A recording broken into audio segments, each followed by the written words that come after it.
up, sports fans and fellow foodies? I'm Julie, and welcome to my kitchen where I talk sports while imparting culinary delights. It is a sad day for Chicago sports fans on the north side. Your baseball team is done. The Cubs eliminated at the hands of the dreaded rival Milwaukee Brewers because the Cubs couldn't hit. You can't win games if you don't hit. The pitching, for the most part, held its own this entire series, except for, when people couldn't get out of the first inning. But for the most part, the pitching was solid. It was the fact that a bulk of your hitters were batting under 200 for the postseason, including Pete Crow-Armstrong, Ian Happ, Dansby Swanson, Matt Shaw. These guys let you down at the plate. You did have the Nico Horner and Seiya Suzuki big games. Michael Busch had some huge home runs. Kyle Tucker, he didn't hit particularly well, probably hurt his cause this year in getting a big off-season contract. He played hurt quite a bit. But when you had a guy playing hurt and not able to contribute at the plate, not helping your cause to try and advance to the next round. Craig Counsell, I thought, did a pretty good job with lineups, with pitching changes. Didn't really have any complaints about him. If you're going to go forward, though, you definitely need guys who can hit. You're getting pitchers back next year, including Justin Steele, so you're going to bring back a lot of this core, plus get some guys healthy. The Cubs certainly look like they should be in a position like this next year. But that doesn't make you feel good right now as a Cubs fan. In fact, you're kind of licking your wounds right now. And so we are going to make some Drown Your Sorrows milkshakes that you can sip on as you're contemplating what you're going to do with your off season. Welcome to White Sox fan world. We've been there for like a month now. What you're going to do to get your milkshake started, two key things, and it's about quality ingredients. It's about having high quality ice cream and a high quality liquid. And by that, I mean it has high milk fat. You don't want to be making this with skim milk. So what I have here, I have whole milk, I have heavy whipping cream. That's the kind of liquid base you want to use to have a perfect milkshake. The ice creams I have here, they're nothing fancy. They're not a $7 tub, but I have a vanilla bean that is premium quality, and I have a seaside caramel. So the first one we're going to get cranking on is our seaside caramel one. And I think I will do that with let's go with the whole milk. So I'm just going to pour some of this in. I'm kind of eyeballing it a little bit. What you ideally want is anywhere from a 3-to-1 to a 5-to-1 ratio of ice cream to liquid. So I've had this softening a little bit. I'm going to scoop some of it out. It has caramel swirls. It has chunks of chocolate covered caramel. It has all sorts of good stuff in there. Much like your Cubs team that does have some good basis for being a contender year in, year out if these guys stay healthy and stay with the team. All right, so that's about right. Maybe a little bit more ice cream because I like my milkshakes really thick, where you have a hard time getting them in your straw, where they kind of get stuck in there. I also have here a little bit of butterscotch caramel sauce. I'm going to add a little bit of that because I love the salted caramel. And then we're going to mix it up. And you can pulse it or you can put it on full blast.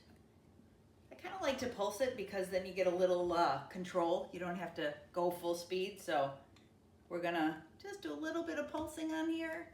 Make sure I got this locked in.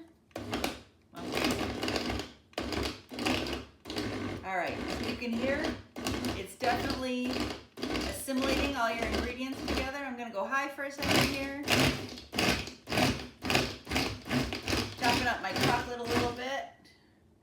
See how we're looking? Looking pretty good. So what I'm going to do is I'm going to prep this ice cream soda glass by dipping it in caramel, or chocolate rather. I've got a chocolate ganache here that's nice and thick. You can see that sticks to the rim beautifully. And because Cubs fans, that's the way the cookie crumbles, I have some Oreo crumbs here. We're going to dip it in there next. And I've got that beautiful rim to the top of our glass. So now I'm going to hijack this off our mixer. pour it in. You can see it's got pretty good thickness, but I kept some of the chunks of chocolate and caramel in there. And then of course you can't have a milkshake without a little whipped cream on top. I can make my own whipped cream, but I love the canned stuff for classics like sundaes and milkshakes. So we're just gonna do a little of this. And then the best part, of course, is eating the whipped cream. I have all sorts of toppings here. I have little mini chips. If you're feeling really depressed and you need to bring a little sunshine into your milkshake, you can add some colored M&Ms here, some M&M bits. I've also got some pieces of chocolate here that you can use for garnish. I've got some Oreo bark. I've got some chocolate caramel squares, so you can add those in there if you want. All sorts of little garnish pieces, and of course, big fat straw, so we can get through all the good chunks of stuff. So, oh, I love when it's just like making a mess like that. You know that is a good milkshake. All right, we're gonna switch up to our other one here because variety is the spice of life, right? So for this one, we already did our whole milk. So for this one, we're gonna use heavy whipping cream. I'm gonna go in my little blender over here. This one I love because you can take the top off and use it as a glass. So I use that when I'm making smoothies, things like that. And now I'm gonna use my vanilla bean ice cream. And oh my goodness, this just, it makes me happy looking at it. And that's what I'm hoping, Cubs fans. I'm hoping you look at this and you're feeling a little bit better about your plight. I mean, that's what sports fans do. They experience the euphoria and they experience the bottom of the barrel. And it sucks when you're at the bottom. When you have a star player get injured and he's done for the season. When your team gets eliminated. When you have a pitcher who makes a boneheaded play throwing home that gives up the game-winning run. That poor Phillies pitcher. That poor dude needed a hug. And then you have the euphoria when your team clinches, when your favorite player has a big game, when you have a walk-off home run, or even better, a walk-off grand slam. So we're talking today about the downs, but that just helps you to appreciate the ups a little bit more. All right, so what I've got here, I'm using heavy whipping cream, vanilla bean ice cream. I got a little butterscotch sauce in here too. It's a blend of like butterscotch and salted caramel. It is so yummy. So I am going to pulse this just a little bit and get things pushed down in here a little, and you'll see why in a second. So what I've got working right now has a base of mostly caramel. I'm gonna add a little bit of apple pie filling. This is so perfect for fall. This will also add a little thickness, a little sweetness. It's got that yummy cinnamon smell to it. I'm probably a little overloaded here, but we'll make sure we don't make too much of a mess.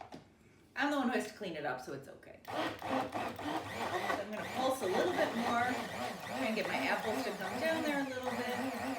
Like I said, that's the problem when you kind of overfill it. They're sort of sitting on the top there. So I shall grab a spoon. I'm gonna poke them down a little bit, get them into the blades.